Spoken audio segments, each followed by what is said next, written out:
Baik, sekali lagi saya ucapkan terima kasih kepada Gus Bah dan saya mohon ampun kepada Allah dan minta maaf kepada beliau. Memang tujuannya bukan untuk menyaingi ya, tapi untuk supaya sampai tag itu kepada beliau. Biar tingkat kebedaannya berkurang dikit misalnya. Tapi bagaimanapun saya kalah memang. Okay.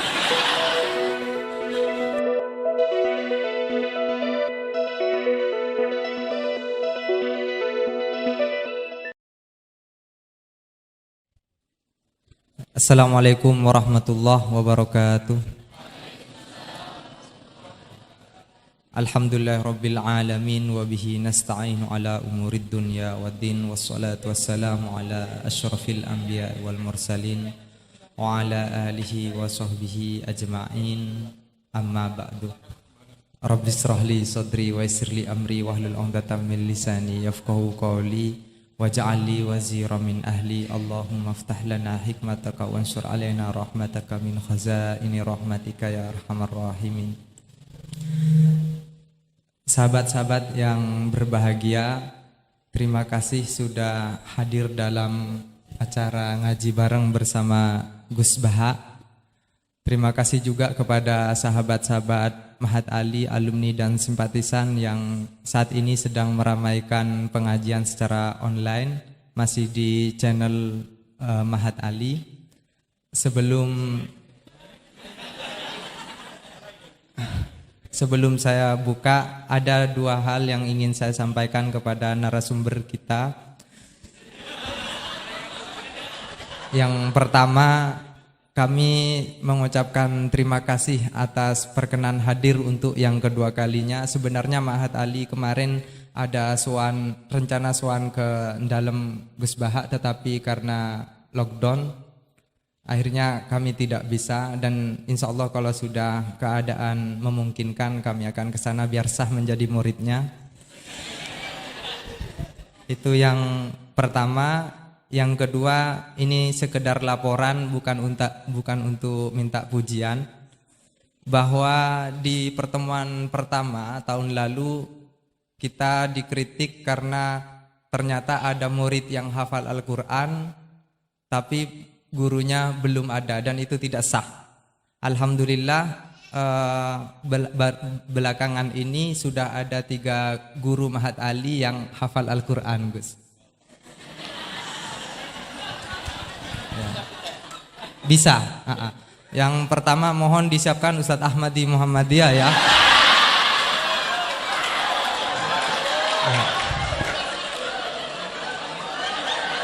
Beliau sudah hafal Al-Quran 30 tahun yang lalu.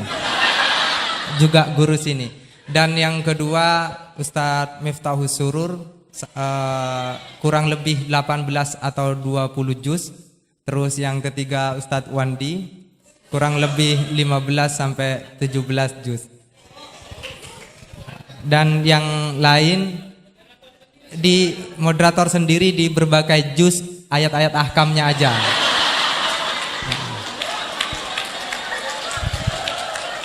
Dan juga sebagai laporan, Ustadz Herudin sebagai sekretaris Mahat Ali Situbondo sudah membuat ancang-ancang peraturan bahwa musrif atau pembina di Mahat Ali itu sekurang-kurangnya menghafalkan ayat ahkam berikut beberapa juz yang kelak nanti ditingkatkan menjadi harus 30 juz. Tetapi ada yang kurang baik. Setelah itu aturan itu berlaku untuk yang daftar jadi dosen. Kalau yang sudah jadi dosen bagaimana Ustadz Herudin? Ustadz Herudin mengutip Al-Baqarah tentang ayat riba itu, Gus. Faman ja'ahu mau'idatum mir rabbih fantaha falahu ma salafa. Jadi yang sudah udah itu amruhu ada ilallah. Jadi bersyukurlah saya sudah masuk sebelum ada syarat-syarat itu.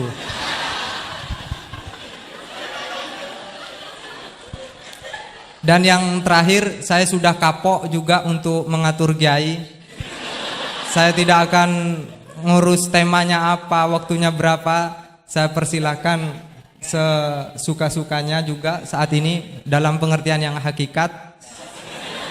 Bukan hanya karena kapok ngatur ya, tetapi juga beliau sudah berjanji tidak akan lebih 45 menit tahun lalu. Jadi ini hanya soal menagih janji saja.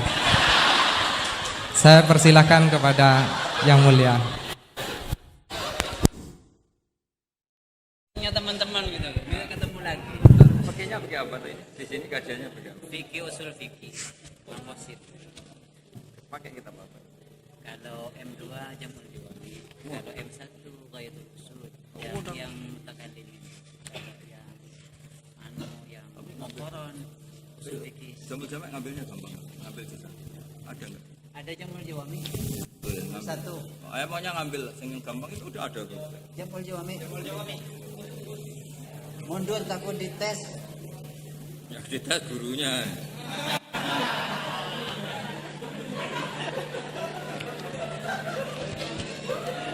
Siapa nanti yang dites Qurannya? Kamu ya?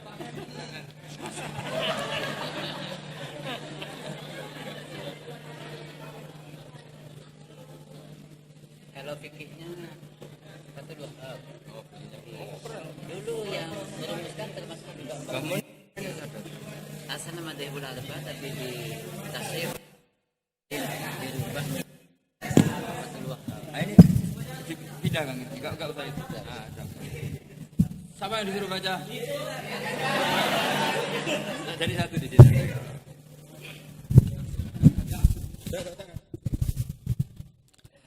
Assalamualaikum warahmatullahi wabarakatuh. Bismillahirrahmanirrahim. Allahumma sholli wa sallim ala sayyidina Muhammadin wa ala alihi washabihi ajmain. Amma ba'du. Semoga semua di sini dimaafkan Allah Taala. Karena ganggu wong top. Top cara pangeran, angger mukmin ya top. Begini ya, jadi saya tahu banyak foto-fotonya Mbah Mun ketika sama Ki As'ad. Bapak saya kandung juga pernah di sini ketika muktamar 84, beberapa keluarga termasuk Ki Ahmad Siddiq karena beliau juga turunan Lasem. Yang jelas kenangan kita dengan Ki As'ad itu banyak, dari bapak, dari guru, kemudian beliau juga ngaji di Sidogiri. Saya juga dapat keluarga Sidogiri, banyaklah hal-hal. Tapi yang saya pastikan memaklumatkan diri sebagai Ma'had Ali itu entah keangkuhan, entah jujur, tidak tahu. Karena Ali itu maknanya kelas tinggi. Kelas tinggi itu bisa kelas tinggi ilmunya atau kelas tinggi ya macam-macam.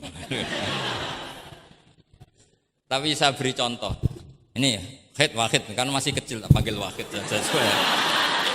Ini tak beri contoh. Ini kitab Minhajut Thalibin. Ini saya belajar tak takriri sampai seperti ini. Ini bisa dilihat ini. Hampir di semua kitab saya, kitab-kitab induk, entah itu fikih, entah ihya, entah hikam, itu pasti ada takrirannya. Karena tadi saya sudah komplain sama Pak Khairuddin, keputusan fikih udah ada khilaf itu gak keren kata saya itu. Karena bawaannya fikih itu khilaf. Saya beri contoh ya. Di sini fikihnya kan diajarkan kan Fathul Wahhab ya. Saya sedikit cerita tentang Fathul Wahhab. Dulu indukan kitab fikih itu namanya ya kan? Dikarang katanya, dikarang oleh Imam Syafi'i. Sebenarnya enggak dikarang, diimlakkan. Ini pakai bahasa Ma'had Ali, kelas tahqiq. Ya, kalau bahasa umum kan kitab dikarang Imam Syafi'i itu salah besar. Karena di situ masih ditulis qala Imamunas Syafi'i. Yang benar itu amla alaina Syafi'i, diimlakkan oleh Imam Syafi'i, ditulis oleh beberapa muridnya. Yang paling masyhur kalau kitab itu Imam Muzani.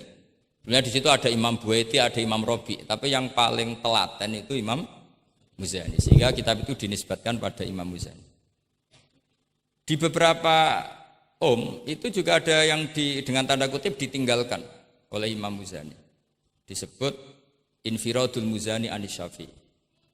Kemudian setelah jadi Mukhtasarul Muzani, ini saya tanpa menyiapkan materi loh, karena sebetulnya saya sudah minta Gus Azam hanya ngisi di pengajian umum, karena sudah saya kapok ke sini. Kapoknya itu bukan karena mangkel, tapi nggak ada perkembangan. Itu nggak ada perkembangan. Jadi hafal Quran itu keharusan seorang faqih. Baru hafal 4 aja diceritakan. Memang ini ngawur sekali itu sebetulnya. Memang normalnya seorang faqih memang hafal Quran. Enggak boleh hanya berapa? 4 4. Tak. Tidak. Gak meyakinkan. Nah, Mukhtasarul Muzani itu ada beberapa hal yang beliau beda dengan Imam Syafi'i.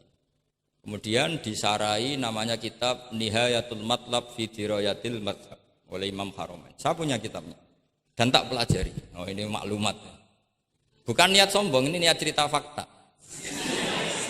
Nihayatul Matlab fi Dirayatil Madhab. Kemudian Imam Haramain punya murid alim alamah yang saat itu belum suka tasawuf. Namanya Imam Ghazali.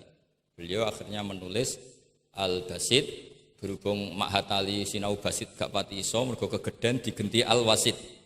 Al-Wasit ya ora pati disinaoni digenti apa? Al-Wajiz. Alhamdulillah kayaknya Pak Khairuddin juga gak punya. Punya kitab Wajiz. Wahid punya? Wahid Wajiz? Berapa halaman itu? Kitab Wajiz itu. Berapa halaman? Tebelnya aja kira-kira seberapa tebelnya? Ya tebelnya seberapa? Kalau nggak tahu isinya paling nggak tahu tebelnya.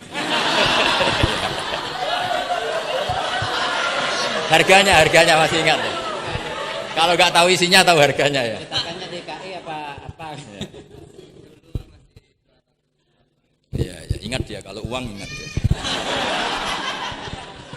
Jadi bawaannya orang nggak bakat soleh itu kalau uang itu ingat.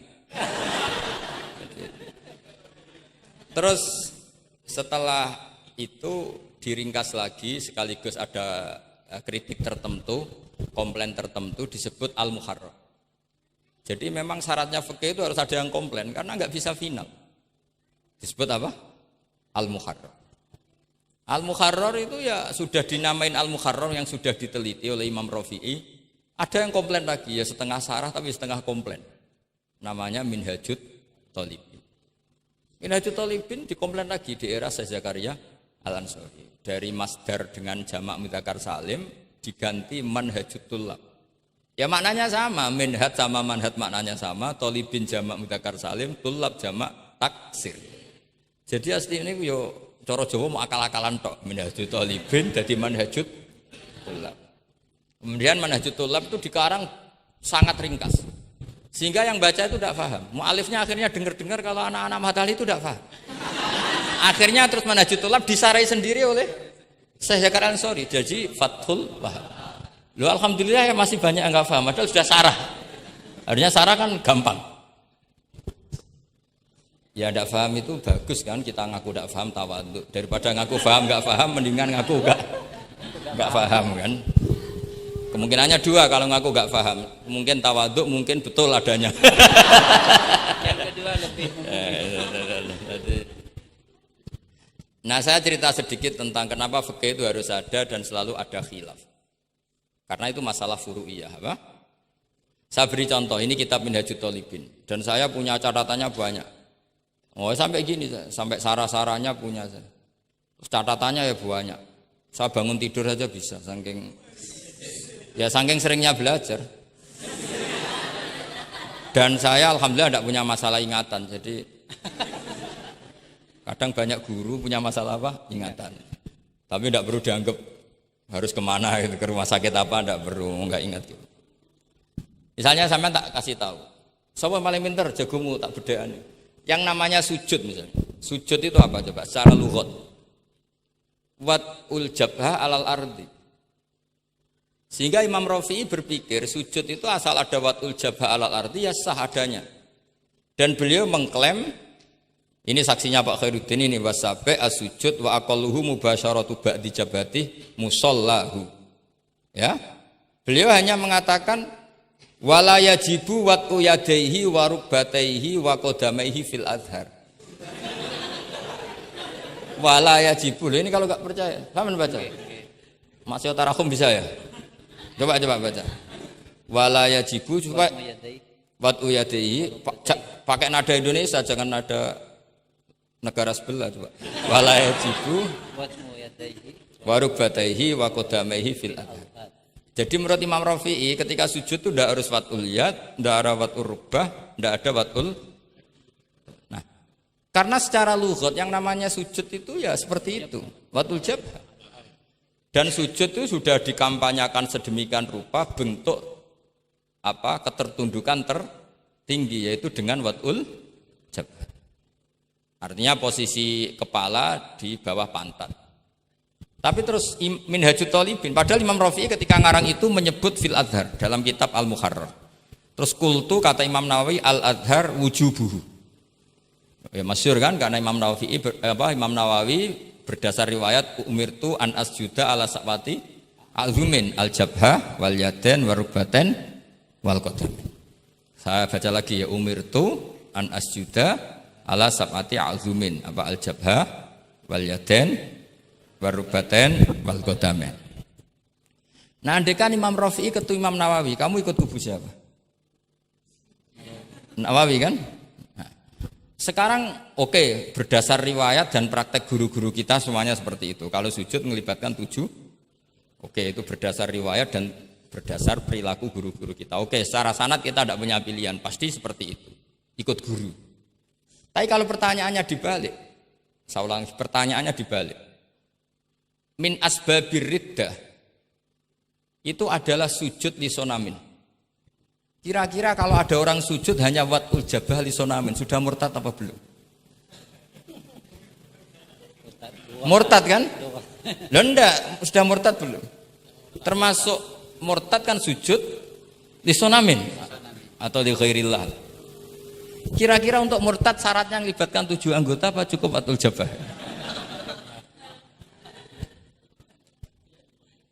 Untuk sah menjadi murtad. Nggak, misalnya kamu, jangan kamu lah, kamu potongan tidak mungkin murtad, insya Allah lah. Misalnya ada orang murtad dengan cara murtad yang fi'li, contohnya apa? Kasujudin lisonamin. Murtad kan, ingat masih ada 3 kan? I'tiqadi, qauli, fi'li. Yang fi'li contohnya kasujudin lisonamin. Untuk menjadi sah murtad itu nunggu 7 anggota apa salawatul jabhah? Enggak jawab aja, ngawur saja kak, biasanya aja. Udah enggak usah.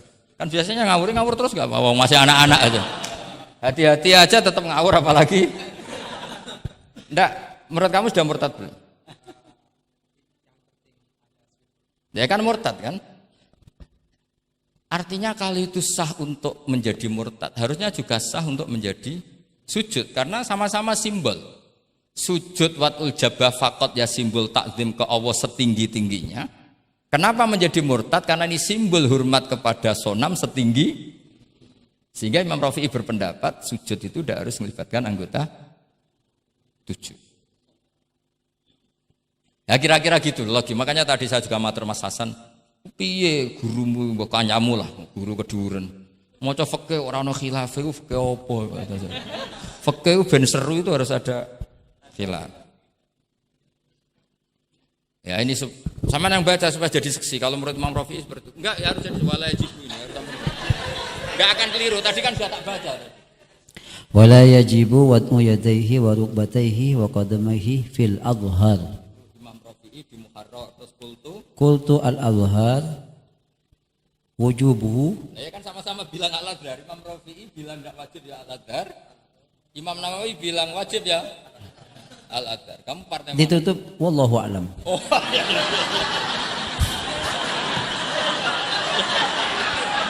Enggak ada, Gus. Ada walam. Enggak, wallahu alam. Aduh, ini enggak ada penggantinya.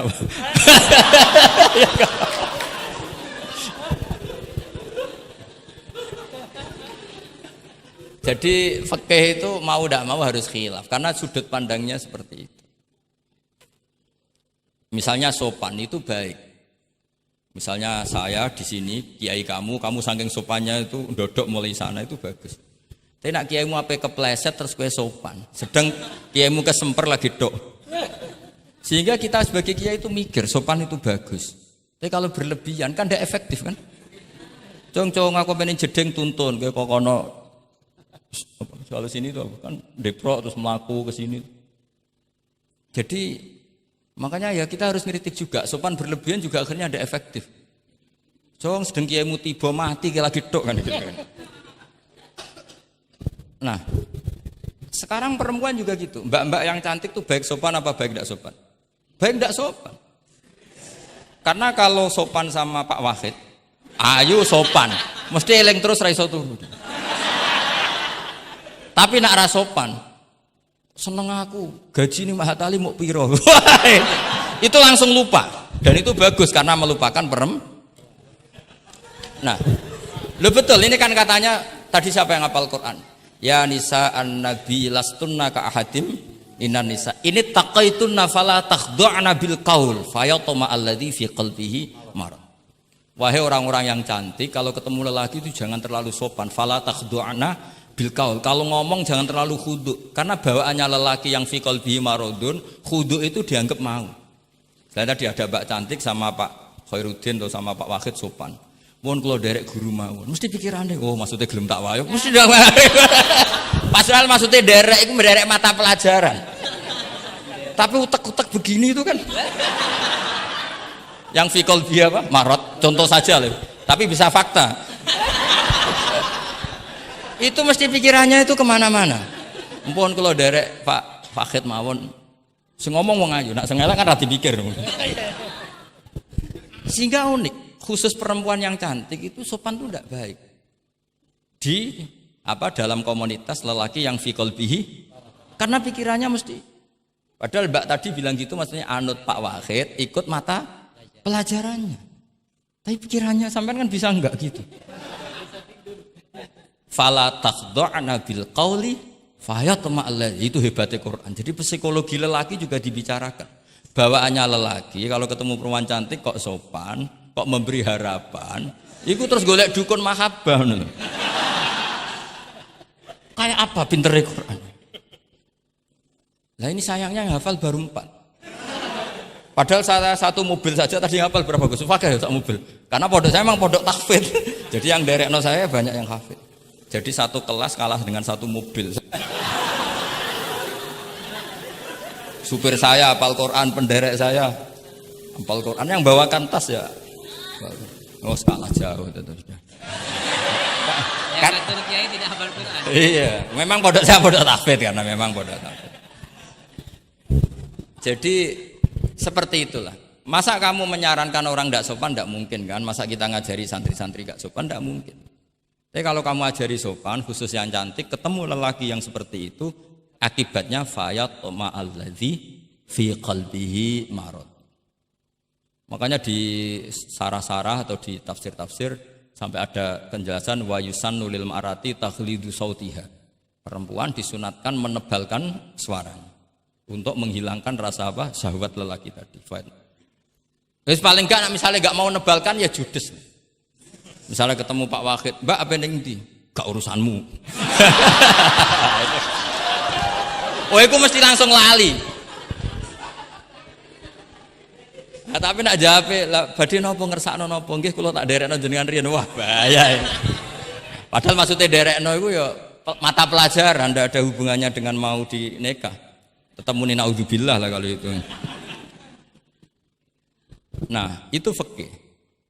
Jadi fikih itu menginduk ke usul fikih. Tapi usul fikih sendiri itu kalau ndak ngerti fikih itu jadi liar. Karena khayalnya lebih tinggi. Makanya banyak orang yang pengagum usul fikih itu jadi liberal karena terus terlalu banyak khayal. Maka pondok-pondok itu harus ada fikih dan ada usul. Saya beri contoh liar itu begini misalnya. Maqasidus syariah itu kan bisa subjektif. Sehingga Imam Syafi'i itu yang kritik man istahsana faqad syarra'a. Orang yang sering berpikir istihsan faqad syarra'a, maka dia mau berpikir bikin syariat tandingan. Misalnya gini, saya ini kiai yang suka tirakat. Karena dulu misalnya mondoknya itu suka tirakat. Terus santrinya diwajibkan puasa setahun atau diwajibkan enggak boleh makan nasi. Itu bikin syariat tandingan. Karena apa? Tahrimu malam yahrum, mengharamkan sesuatu yang tidak haram. Atau mewajibkan ijabu malam yajib. Itu termasuk kriminal cara dalam Sulam Taufik. Loh iya, bahkan Sulam Taufik mengebabkan itu di bab riddah. Saya ini sudah tak toleransi, tak tulis minal kabair. Kalau di Islam Taufik dimasukkan bab riddah karena ijabu malam yajib berarti bikin syariat. Atau takhrimu malam yakhrum juga artinya bikin. Tidak tahu guru di sini biasanya takhrimu malam yakhrum apa takhrimu malam yukharram. Umumnya bacanya apa? Bisa dua. Ya rodok maju berarti sermayan. Nah, Tapi kamu tidak bisa menyalahkan kiai-kiai yang mengharuskan muridnya tirakat karena itu cara untuk kasrus syahwah misalnya, untuk memecah syahwat. Tapi tetap saja nggak boleh mewajibkan karena nanti ada syariat tandingan, nggak boleh. Syariat ini sudah sempurna, nggak boleh ada syariat baru. Yaitu disebut ijabu malam yajib atau takhrimu malam yakhrum. Maka kata Mbah Mun, resikonya jadi kiai ngalim. Mbah Mun sering guyon gitu. Aku kiai ngalim jadi ribet. Apa ngaramno rokok sing darani halal yo akeh. Di halalno cah cilik-cilik rokok. Jadi kiai itu kan lebih tunduk ke konstitusi ilmu. Ribet lah, ribet. Misalnya begini, sampean tak bedheki. Assalamualaikum ketika salam, itu yang wajib salam pertama apa salam kedua? Pertama. Itu wajib niat mufaroqah apa niat menghabisi sholat atau mengakhiri sholat apa enggak perlu niat? Nah, mesti ulama berdebat. Karena ketika Allahu Akbar bisa Allahu Akbar demo, bisa Allahu Akbar niat sholat. Maka untuk membedakan, lo kan bisa aja kan? Demo itu udah harus berontak enggak? Misalnya kamu ngerti perempuan yang kamu cintai, ternyata omongan mbek Pak Guru Khairuddin kan Allahu Akbar, guru kok ngono kan gitu kan. Nah, untuk membedakan itu, kalau untuk sholat atau untuk takjub diharuskan niat Allahu Akbar. Nah sekarang salam harusnya juga ada pikiran begitu. Ini salam karena ketemu orang, apa salam karena keluar dari sholat. Makanya selalu ada ulama yang berpendapat wajib niatul khurud minas sholat. Karena logikanya kalau Allahu Akbar wajib niat sholat untuk membedakan Allahu Akbar yang wiridan, Allahu Akbar yang takjub, Allahu Akbar yang demo, untuk membedakan itu semua niat. Salam juga gitu, salam mubalek, salam kenalan, salam apa, harusnya pembedanya adalah niatul khurud minas sholat. Makanya saya tadi itu komplain sama Pak Khairuddin, itu Basul Masail Fikih kok ada khilafnya, hebat betul orang itu kata saya itu. Itu yang putri tadi. Oh yang putri itu. Nah, jadi apa? Kaidah-kaidah seperti itu nggak bisa dihindari, khilaf-khilaf seperti itu nggak bisa dihindari. Ini saya baca ya, misalnya contoh-contoh yang itu mulai apa? Mulai salam ya. Jadi pilihan-pilihan itu, misalnya di salam anajaza anha, terus asani asyar assalam wa aqalu assalamualaikum wal aso jawa kultu al aso al mansur wa annahu la tajibu niyatul khurud. Jadi ada yang bilang tidak wajib, mesti artinya ada yang bilang wajib. Karena jadi nggak ada pilihan. Setelah ada pembanding itu udah ada. Sekarang begini lagi. Ini yang ulama kadang-kadang ya nyuwun sewu, andekan kita ulama itu kadang ra cocok, tapi cocok ra cocok. Ya harus didengar ini ngaji. Ulama fikih kadang ya sembrono, tapi kok muni ngono kualat. Saya ngomong aku wae. Nak darani iktidal, menamai iktidal itu ruknun qasirun ghairu maksud. Julus benas sajdatain atau jalsah itu kan ruknun qasir ghairu. Itu banyak ahli hadis yang komplain. Ini ngawur betul fuqaha itu. Wong rukun kok ghairu maksud. Dan mereka berani bilang itu rukun sing ghairu maksud. Kusida lil fasli, hanya dimaksudkan untuk pemisah. Itu kan yo mangkelno wong rukun kok ghairu. Ternyata ulama itu punya niat begini. Setelah dikatakan ruknun qasir, maka jangan ada pesaing. Yaitu ukurannya apa? Julus jalsah benas sajdatain enggak boleh lebih lama ketimbang tasyahud akhir. Tasyahud awal sunat bu jangan ngaji ora khatam. Tasyahud akhir apa awal? Akhir, berarti sabtu lisan pinter lah pinter. Iktidal juga ruknun qasirun, maka enggak boleh lamanya menandingi qiyam lil Fatihah. Ya, sudah jelas ya. Yang jalsah benas sajdatain enggak boleh menyaingi tasyahud akhir. Yang iktidal enggak boleh menyaingi qiyam lil Fatihah. Ternyata ulama itu ya mikir, disaingi ku ya ora enak. Ngene kaya kula saingi Khairuddin ya ora gelem. Ora krana sombong, disaingi itu ndak enak. Kecuali level ya. Kecuali level. Level ya hafal Quran ya 30 juz. Itu Jibril bisa demo ke kamu. Memangnya saya hanya nurunkan ayatul ahkam.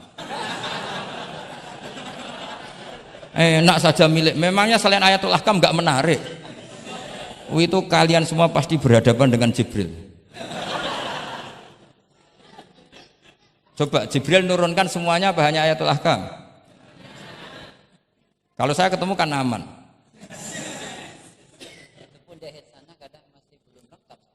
Iya bahaya kamu itu. Nah, ketika wajib gak mau disaingin, ini ternyata menginduk ke mazhabnya Abu Bakar. Abu Bakar As-Siddiq. Di antara sifat Allah paling keren itu la syarikalah. Di mana-mana zat yang top itu gak mau saingan, dan itu normal karena memang gak ada yang setara dengan Allah. Suatu saat Abu Bakar itu pulang. Ini nanti saya cerita fikih banyak. Kamu pasti setelah ini tambah pinter, tak jamin. Bukan barokahnya saya lah, barokahnya Mbah Mun, barokahnya Mbah As'ad gitu. Tapi kena ras sombong yang termasuk barokahku lah gitu. Nak kamu tidak sombong, tapi sombong juga gak apa-apa. Terus biasa salah, orang salah sombong salah liane. Abu Bakar pulang, di situ itu istrinya menyediakan beberapa makanan untuk sahur. Itu marah besar. Apa kamu mau menandingi Ramadan sehingga puasa sunat aja persiapannya seperti ini? Bahkan sebagian riwayat itu beliau memukuli Kidrun, jadi itunya ada yang dirusak lah kira-kira gitu. Ini dengerin betul, nanti akibatnya di fikih. Makanya di fikih apa? Sholat fardu itu nggak mau kesaingan. Sholat fardu wajib qiyam liqadirin. Nggak boleh sholat sunat bersyarat begitu. Harus sah qu'ud meskipun ma'al qudrah. Karena fardu itu nggak mau kesaingan. Jadi fardu ya rada egois kira-kira gitu. Nah, mesti sama lagi krungu iki gitu. Maksudnya sering roh hukumnya tapi baru tahu logika ini. Loh aku rasul don soal yakin. Soal yakin. Karena fardu itu nggak mau. Poso fardu wajib tabyitun niat. Nginep non niat mulai malam. Poso sunat tidak. Ketemu jam 9 kamu belum makan, belum ada dukhulu syai'in fi jawfika. Terus niat puasa sah enggak? Sah. Ada bedanya enggak fardu sama sunat? Ada. Salat fardu wajib itmam. Puasa wajib itmam. Puasa sunat amiru nafsi. Wah, puasa sunat kok bojo lagi apian bisa kamu batalkan. Tapi nak puasa fardu, oh sanksinya berat. Itku rokobatin sampai ya siamu sehari ini apa? Mutatabi'an. Terakhir itamu sitina. Tapi kalau puasa sunat amiru nafsi. Kamu terus nggih monggo, ndak terus intinya fardu itu enggak mau disaingin. Batin fardu egois kata saya.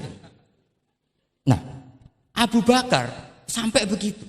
Ana wong poso sunat kok sampai nyiapno buka, nyiapno sahur ku marah. Bahkan marahnya enggak sekedar di hukumnya, di perlakuannya. Kamu itu memperlakukan puasa sunat aja kok kayak memperlakukan fardu. Hanya di menunya, di persiapannya. Dan ternyata Imam Syafi'i benar, ternyata di hukumnya juga harus beda. Misalnya tadi, qiyamul qadir fil fardi wajib qiyam. Tapi kalau sholat sunat, boleh qu'ud walau ma'al qudrah alal qiyam. Jadi ini ulama. Ini perpaduan usul fikih dan fikih. Jadi fardu itu ya agak angkuh lah kira-kira gitu. Angkuh itu kalau baik namanya izzatun nafs. Memang harus beda. Lah di sini. Nah, di bab zakat juga sama. Ukuran wajib itu apa? Akhdhal imamu qahron atau la yuqta'u yadu sariki. Ben kita tambah pinter.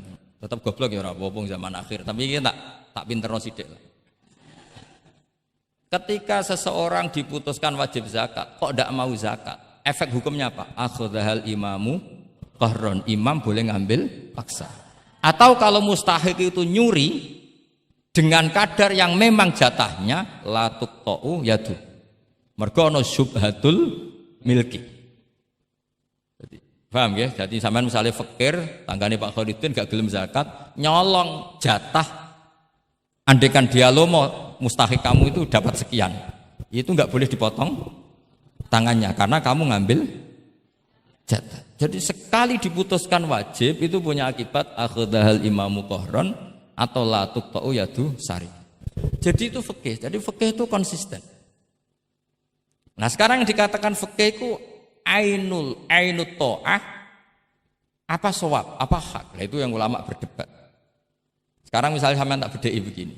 Sing darani salat sing sah iku madhep kiblat. Betul kan? Ya, betul. Masih ingat ya? Sekarang madhep kiblat itu menjadi baik karena nurut Allah apa karena madhep kiblat? Karena nurut Allah. Sehingga semangat fikih itu semangat taat ning Allah. Falau sholla arba'a raka'atin bi arba'i jihadin itu enggak perlu i'adah. Karena ketika aku istihad sana itu kiblat, rakaat kedua rubah ke sana, rakaat ketiga rubah. Allah ngitungnya, saya iku capek, oleh kepen roh kiblat tenanan, nganti spekulasi ping 4. Artinya apa? Karena kadang Allah itu butuh taate apa butuh kasile? Butuh taate. Nah, ini yang paling angel. Tapi di dalam banyak hal kaidah fikih itu al-ibrah bima fi nafsil amri. Kadang bima fi dzannil mukallaf wa bima fi nafsil amri. Kadang mu al-ibrah bima fi dzannil mukallaf la bima fi nafsil amri. Jadi selalu fikih itu khilaf. Fikih yang furu'iyah maksudnya, yang furu'iyah. Ini kadang-kadang rada angel gurumu ini. Nah, sekarang misalnya seperti itu, ijtihad tadi. Ijtihad itu apa coba? Ya tadi, ketika Anda sholat madhep sana, terus taghayyara ijtihaduka dan memutuskan kiblat ke sana, kamu harus nuruti ijtihad kamu apa enggak? Harus nuruti kan? Karena kalau kamu teruskan di rakaat kedua madhep sana, berarti kamu ibadah dengan cara yang kamu yakini salah. Maka harus rubah. Karena ada kaidah al-ijtihad la yunqadu ijtihad. Kok ijo? Ya udah pinter iso nerusno. Nah, ternyata itu sudut pandang kalau dengan kaidah itu sehingga lau shalla arba'a raka'atin bi arba'i jihadin sahhat salatu. Tapi kalau dibalik al-ibrah fil ibadah itu bima fi dzannil mukallaf wa bima fi nafsil amr. Nah kalau andai kan sudut pandangnya pakai kaidah itu berarti kan pasti ada 3 jihad yang salah. Pasti apa mungkin? Pasti. Nah kenapa di bab al-ijtihad itu ditoleransi? Padahal jelas yang 3 ini tidak fi nafsil amr. Lagi-lagi tidak semua ulama cara pandang sama. Yang satu pakai kaidah ini, yang satu pakai kaidah. Makanya saya sering mencontohkan berkali-kali. Kalau kamu ingin sowan saya enggak jadi enggak apa-apa, tetap baik. Karena kemungkinan seneng kiai ya 2. Dulu saya sering bercerita. Ada tabiin tanya sama sahabat, bagaimana wajah Rasulullah Shallallahu Alaihi Wasallam. Tabiin ini nangis. Wallahi saya ini saking hormatnya, saking haibahnya Rasulullah, saking hormat saya tidak pernah berani melihat wajah beliau. Saya sowan juga agak berani karena takut ganggu. Jadi cara seneng kiai itu ya kadang ra perlu sowan. Karena bawaannya itu ganggu. Loh misalnya saya ketemu anak istri saya kan asik, terus ketemu Wahid kan ya pusing. Jadi Allahu Akbar. Provokator ini. Jadi justru saking takzimnya Rasulullah pilihannya itu tidak sowan karena takut ganggu Rasul. Ada sahabat yang pilihannya sowan. Wong jenenge seneng ya sowan. Tapi kalau dibalik, jenenge seneng ya aja ganggu, ayo milih ndi. Ini 2 mazhab yang sama-sama kuat. Jenenge seneng ya sowan, jenenge seneng ya aja ganggu. Ayo milih mana kamu? Ada 2 pendapat. Kenapa Anda begitu yakin dengan satu pendapat? Di furu'iyah, saya ulang lagi di furu'iyah. Ya, bukannya maklumat di situ. Jadi tidak gampang. Sholat pakai pakaian resmi begini itu bagus. Pakai jubah, kamis, atau pakai hem, pakai sarung itu bagus. Tapi andaikan Nabi selalu sholat demikian, itu bahaya. Saya ulang lagi bahaya. Bahaya bagi syariat ini. Ini saya niat ngajarin gurunya, bukan anak-anak. Suatu saat Jabir bin Abdillah, kalau kamu baca lihat di bab sholat di Bukhari atau di Kitabul Ilmi, ilmu fi sholat maksudnya. Itu Jabir bin Abdillah itu pernah datang ke masjid pakai gamis, pakai baju resmi, imamahnya dicopok, kamisnya dicopok, semua dicopot terus sholat hanya pakai sarung tok, izarin wahid, terus akidan torofaihi ala atikihi. Ini kayak orang kuno, sarung satu di kalian. Akidan torofaihi ala atiki terus sholat. Geger tabiin, kan ini era tabiin, geger tabiin. Ungzur ila sahibi Rasulillah, lihat tuh sahabatnya Nabi. Salat kok model kayak gitu. Ketika Pak Khairuddin sudah salat dengan segala penampilan. Jubahan, terus pakai imamah, dehem dari belakang, orang minggir semua, sudah top lah pokoknya, sudah top pokoknya. Ini sahabatnya Nabi. Terus ketika sahabat mulai, dan nyun sewu, beliau ngendikannya agak kasar. Saya melakukan ini, saya cek nanti di Bukhari. Kalau ada Bukhari juz 1 ambilkan, nanti tak bacakan. Apa cukup nanti tanya gurunya? Tanya saja nanti ya. Kalau 5 menit menemukan berarti dia sudah paham. Kalau ngasih waktu 1 hari masih cari-cari berarti. Ukurannya gampang. Kalau saya setengah menit langsung ketemu. Nanti ya cukup gurunya ya, nanti kasihkan. Kalau bilang besok berarti belum tahu. Tapi kalau 5 menit kok ketemu ya sudah lumayan. Kata Jabir bin Abdullah, saya melakukan ini liyaroni al-ahmak misluk. Keras sekali. Saya melakukan ini supaya orang ahmak kayak kamu itu tahu. Ahmak itu terjemahnya nggak usah diterjemah. Ya play jahil atau teman akrabnya apa? Jahil yang agak kebablasan itu namanya apa? Ahmak. Jahil yang ya sudah seperti itu. Ternyata itu berkahnya Masya Allah sampai sekarang. Beliau terus ngendikan, ra'aitu Rasulullah sallallahu alaihi wasallam yusolli hakadha aqidan tarafai izari ala atiqi. Andaikan itu enggak pernah dilakukan seorang sahabat yang bersaksi Rasulullah pernah melakukan itu, maka kita akan menganggap sholat jubahan resmi seperti itu menjadi syarat sah. Pakai hem seperti ini resmi menjadi syarat sah. Barokahnya itu diketahui, oh yang paling pokok itu satrul aurah, yaitu mabena surah warubah. Jadi tidak konsisten itu kadang penting untuk menjaga varian hukum. Loh, Nabi itu nggak pernah terawih. Andaikan Nabi terawih terus maka akan dikira terawih itu wajib. Nah barokahnya nggak pernah terawih, itu kamu bisa nggak terawih kan gitu. Maksudnya ya boleh nggak terawih. Ya, kalau nanti pengurus mewajibkan, carikan takbir sulam taufik ijabu malam. Bisa masalah besar itu. Nggak, ini cerita ilmu, nggak cerita perilaku, nggak. Ini cerita ilmu, nggak cerita apa? Perilaku. Jelas kan? Jadi kadang seperti itu penting. Contoh lagi, dan ini sering saya utarakan. Ketika Nabi Fathu Mekah, tofa ashabu jami'an, itu musyatan. Semua ketika tawaf itu jalan kaki. Tapi Nabi itu unik. Tofa Rasulullah wahdah rokiban. Nabi tawaf itu pakai kendaraan unta. Yang lainnya musyatan, semuanya masin. Jalan kaki.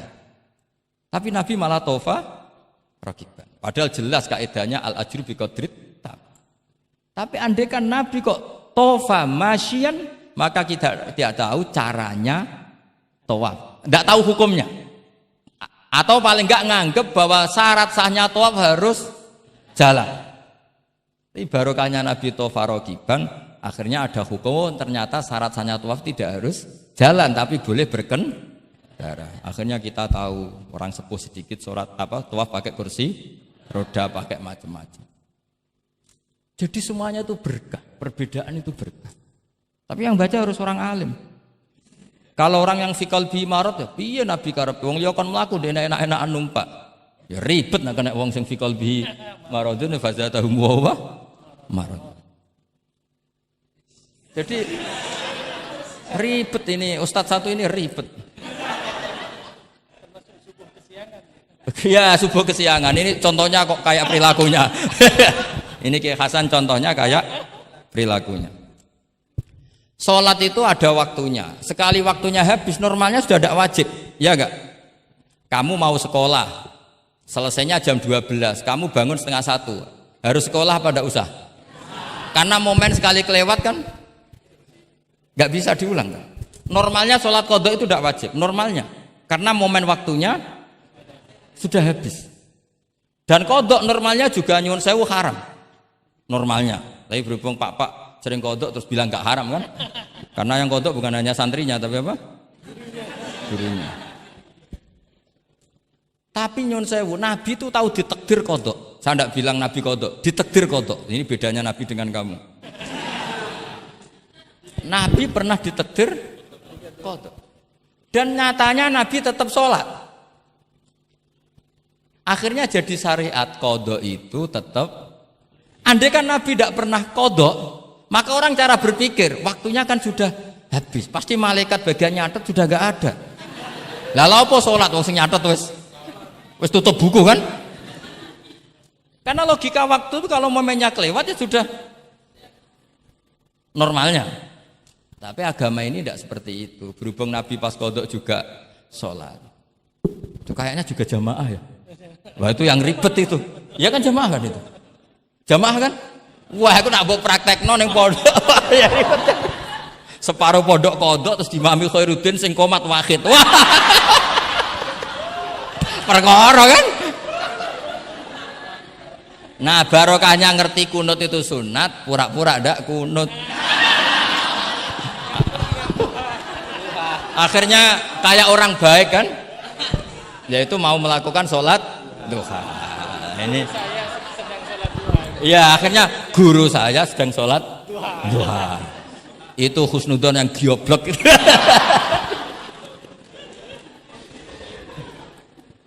Jadi, lah itulah yang jadi analisis usul fikih. Jadi semuanya itu ada analisisnya. Saya ulang lagi, semuanya itu ada. Yang jelas itu di antara pantangan Islam itu ijabu malam yajib dan tahrimu malam yahrum. Karena manis tahsana faqad syarra'a. Dan Allah itu enggak suka ada syariat tandingan, itu enggak suka. Karena bahaya kalau semua orang istihsan, bahaya. Saya pernah ini cerita nyata. Ada pengurus yayasan yatim piatu yang sehat. Saya ulang lagi yang sehat. Sehat yayasannya, sehat apa keuangannya, sehat perilakunya. Datang ke saya minta doa, minta nasihat. Normalnya kan saya puji, tapi saya dingin saja. Saya bilang yayasan yatim piatu itu bagus, tapi lebih bagus lagi kalau dibiarkan. Karena anak-anak yatim ini kan milik keluarga. Setelah bapaknya mati, biasanya mbahnya ngerawat, Pak D, Pak Leknya ngerawat. Nah, dengan kamu ambil ke yayasan itu, dia tercerabut dari keluarga. Satu, Anda jangan merasa perilaku Anda atau solusi Anda atau amal Anda lebih baik. Bisa saja kalau di keluarga lebih. Tak beri contoh, anak yatim di kampung saya ini gendut-gendut. Karena dulu Pak D, Pak Leknya, mbahnya tidak pati sayang, barokah yatim sayangnya berlipat. Terus kedua, barokahnya di rumah makannya bebas. Kalau di yayasan kan harus pakai jam. Mana seneng cah cilik makan di jam. Jadi biar, ya nah ini lagi-lagi khilaf. Yang setuju yayasan yatim, yang sehat loh, kalau kan yang nggak sehat memang kita tidak cocok. Yang sehat, bayangkan yang sehat. Itu saja ada masalah. Karena tadi anak ini kan bagus, makanya Mbah Mun pernah dawuh. Ya yayasan yatim piatu itu ya apik, tapi gak oleh bocah tercerabut sangka keluarga. Nah ini kalau kita mentasrek terus semua anak diambil terus gak tahu Pak D-nya siapa, mbahnya. Meskipun ditulis tapi kan enggak semudah itu, ingat kalau hanya sekedar di catatan dokumen kan. Tapi kalau dibiarkan di keluarga ngundang Pak D, Pak Le, Mbah dan sebagainya. Jadi enggak bisa misalnya kamu bahas masalah gimana hukumnya mendirikan yayasan yatim piatu. Terus kamu bilang sunat mutlak. Enggak bisa, karena di sini ada unsur tadi. Kak sampean mondok ini sunat apa enggak, Pak mondok? Ya bisa wajib, bisa sunat, bisa haram. Karena yang haram misalnya gini, kamu di kampung kamu itu andalan, tidak ada orang baik kayak kamu, tidak ada yang bisa ngaji kecuali kamu. Enak-enakan mulang neng pondok, mergo keren timbang mulang neng kampung, mau wong telu. Makanya Mbah Mun kalau guyon sama saya masih ingat betul lagi. Jadi kiai yo latihan, aku tahu keliru kata Mbah. Tak pikir keliru apa? Anak perainan ditanya Mbah Mun, "Cung perainan kok neng pondok?" Mbah Mun sempat kusnudon kayak cah sregep, wong perainan kok ndak pulang. Ternyata, lu perainan kok neng pondok, Cung, kok sregep temen. Mboten Mbah, nate ngomah kan ngarit. Ternyata. Jadi husnudzon itu kadang gitu. Semenjak itu Mbah Mun kalau ada perainan, Cung, mulai Cung ben kenal wong tuamu. Jadi malah dibalik. Iya kan kalau kelamaan ke pondok kan nggak roh asal usul orang tua sehingga tidak punya empati, tidak punya kasihan kan. Orang tuanya berjibaku ngarit apalah kerja apa. Nah ya artinya terus kamu tidak bisa. Semua santri yang perainan tidak pulang berarti santri baik. Sebetulnya tidak mesti juga. Santri takut ngarit kan gitu. Ini namanya sudut pandang gitu. Jadi masalah-masalah furu'iyah itu tidak bisa tidak seperti itu. Nah, sehingga kita tahu di kitab Mahali atau di kitab beberapa kitab fikih mesti kaul awal, kaul sani, kaul salis dan sebagainya. Karena ini masalah sudut pandang. Wali nikah misalnya. Wali nikah itu kalau fasik sah apa enggak? Wali mujbir.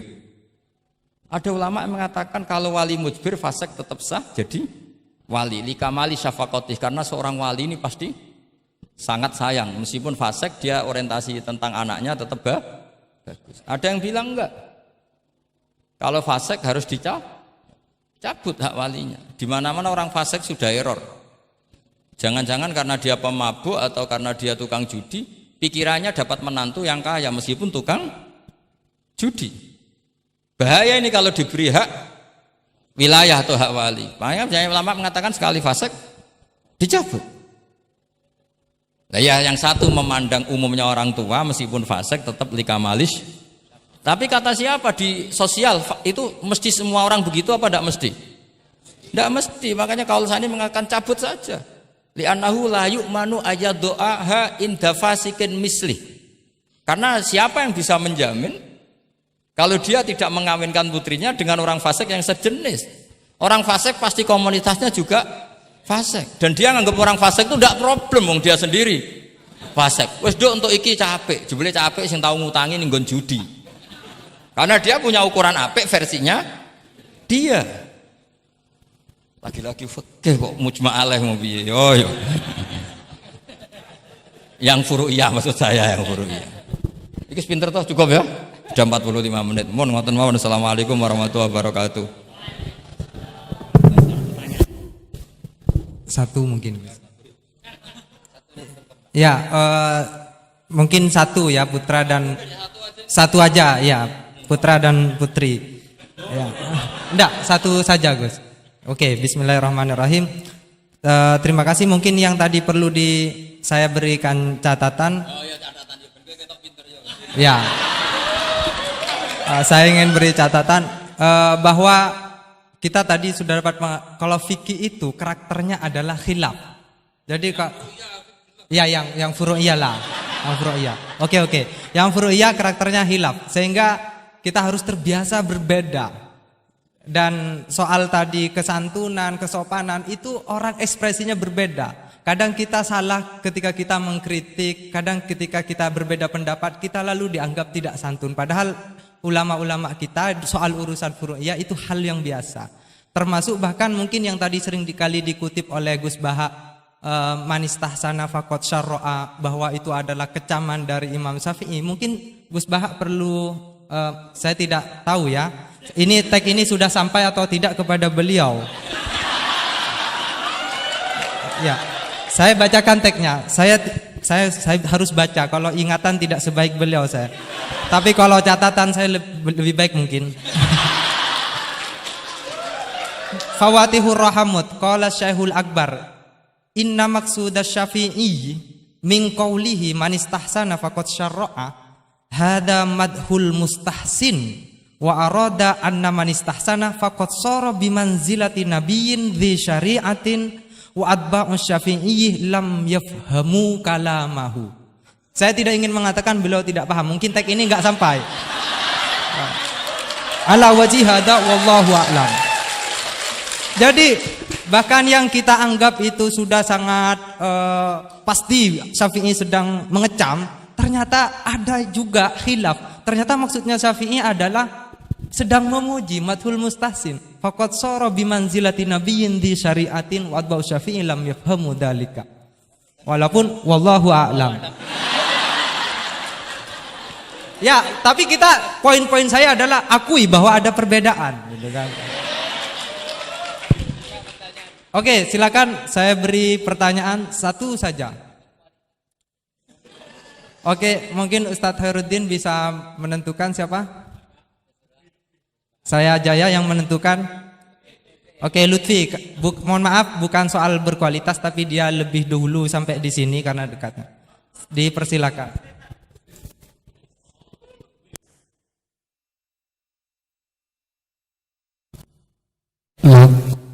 Assalamualaikum warahmatullahi wabarakatuh. Haji Ahmad Bahuddin Nur Salim atau yang lebih dikenal dengan Gus Baha yang saya takzimi, dan semua guru-guru saya yang saya hormati. Kita banyak mendengar tadi bahwa di dalam fikih, yaitu furu'iyah, itu sudah terbiasa terjadi khilaf di antara kalangan ulama. Ada satu redaksi yang bagi saya cukup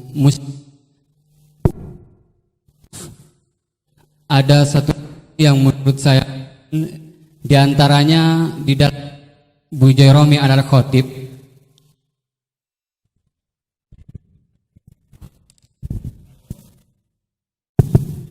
Loh.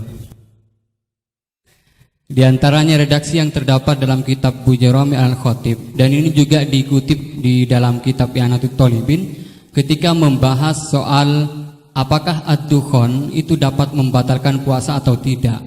Dukhon yang dimaksud di sini adalah dukhon yang masyhur dengan kata at-tutun atau tembakau, atau dalam konteks sekarang mungkin rokok.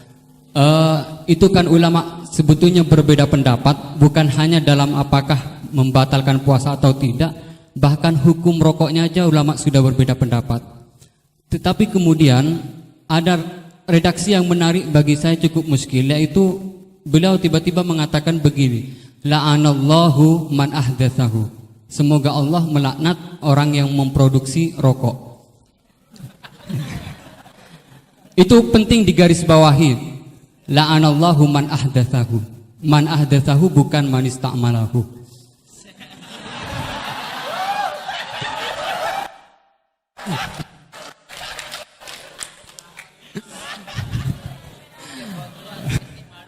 Ini cukup kriminal karena ngomongnya di dalam pesantren yang cukup itu menjadi di negara Indonesia. Kenapa ini ada laknat semacam ini? Karena katanya fa innahu minal bid'il qabihah. Tetapi maksud saya, kenapa ulama ini sampai melaknat padahal hukum rokok itu saja merupakan furu'iyah yang memang sudah sewajarnya terdapat khilaf. Sementara saya sebagai santri NU Tulen itu mengenal memiliki ulama-ulama yang atau kiai-kiai yang luas, yang bukan hanya tidak mau mencaci maki apalagi sampai melaknat, bahkan mengkafirkan pun itu merupakan pantangan. Sehingga pertanyaannya ini unik, setelah saya cek juga ada dalam kitab Kasyifatus saja yang kita tahu itu pengarangnya orang Indonesia, walaupun mungkin NU belum hadir pada saat itu. Jadi pertanyaan saya untuk redaksi ini, apakah dalam syariat Islam atau fikih utamanya itu memang ada pembenarnya melaknat orang lain atau dalam tanda kutip mendoakan orang lain jelek? Mungkin hanya itu. Terima kasih. Assalamualaikum warahmatullahi wabarakatuh. Ini jam berapa?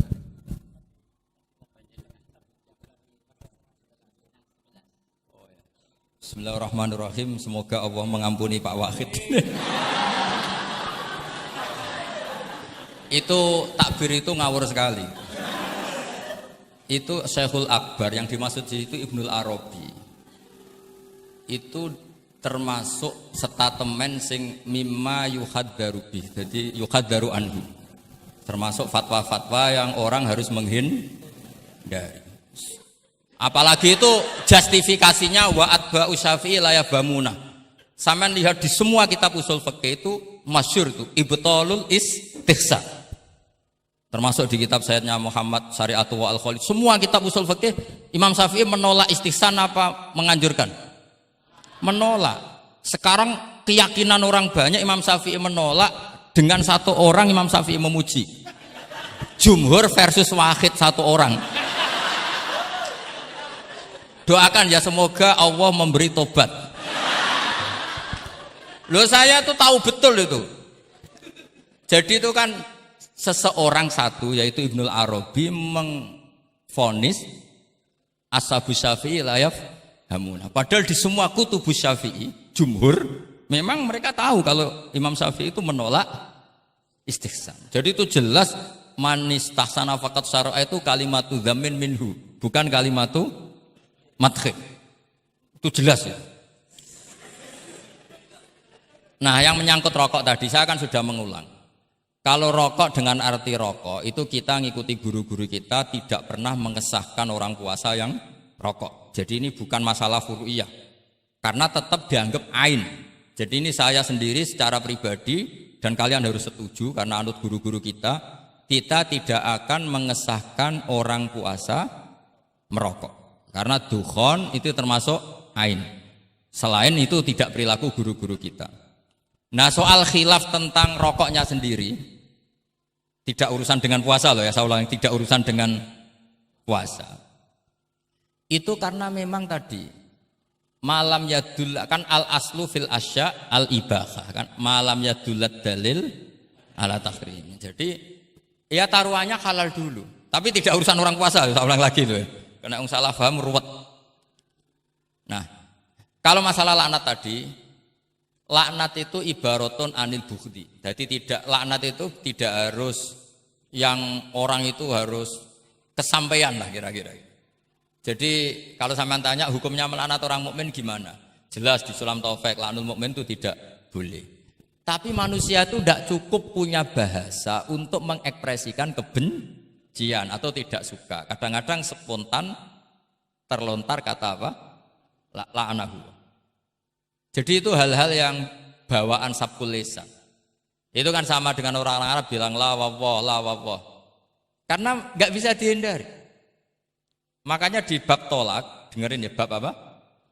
Ketika seorang suami marah sama istri terus bilang gini, lasti bizaujati, kamu itu tidak istri saya. Itu tidak dimasukkan sharihut tolak, tapi masih dimasukkan kinayatut tolak.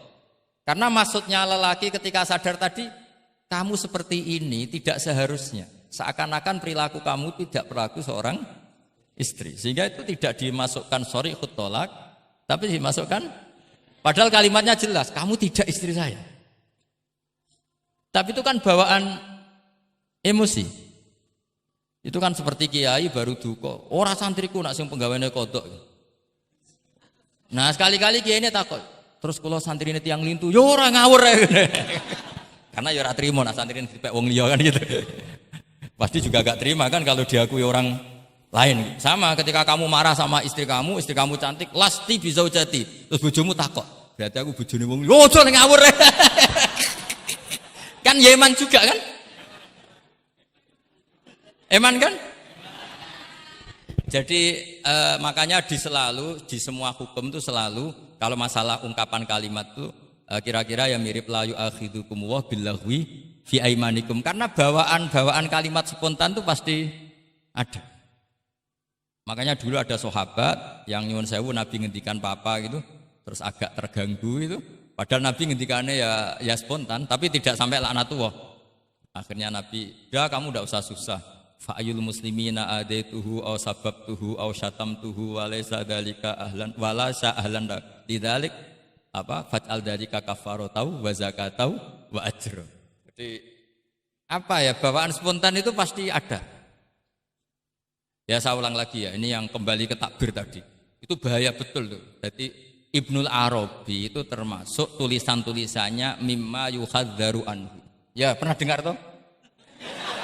Lah yang dimaksud Syekhul Akbar itu kan Ibnul Arabi kan? Saya sangat tahu. Jadi ukurannya itu jumhur. Semua ulama Syafi'iyah, semua al-usuliyun itu mesti menceritakan apa? Imam Syafi'i tidak percaya atau tidak setuju ada istighsa. Masa orang banyak ini kamu salahkan demi statement orang satu. Idza ikhtalafal jumhur wal fardu quddima jauh. Ya semoga ini tobat, enggak ya enggak apa-apa. Tapi memang bagus lah. Artinya dia mengungkapkan takbir sudah bagus, lumayan lah, cara ukuran itu. Tapi ya musuhnya jangan saya tetap.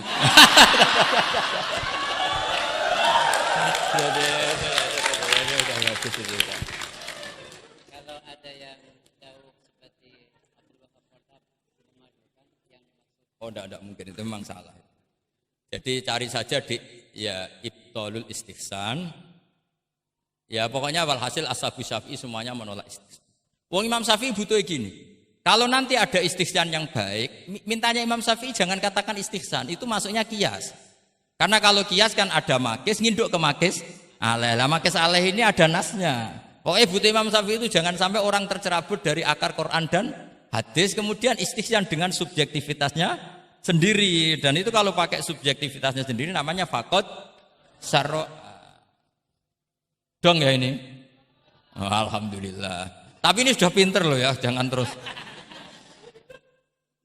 Ya, jadi ini menghormati Jumatan, yang jelas ini sudah 2 kali sudah cukup tuh, sudah pinter.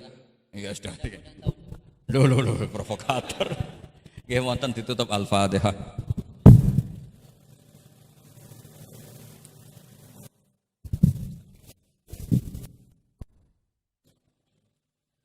Baik, sekali lagi saya ucapkan terima kasih kepada Gus Bah dan saya mohon ampun kepada Allah dan minta maaf kepada beliau. Memang tujuannya bukan untuk menyaingi ya, tapi untuk supaya sampai tag itu kepada beliau. Biar tingkat kebedaannya berkurang dikit misalnya. Tapi bagaimanapun saya kalah memang. Okay.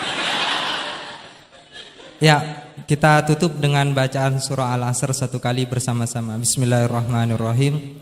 Wal 'asri innal insana lafi husrin illal ladzina amanu wa amilus solihati wa tawassaw bil haqq wa tawassaw bis sabr.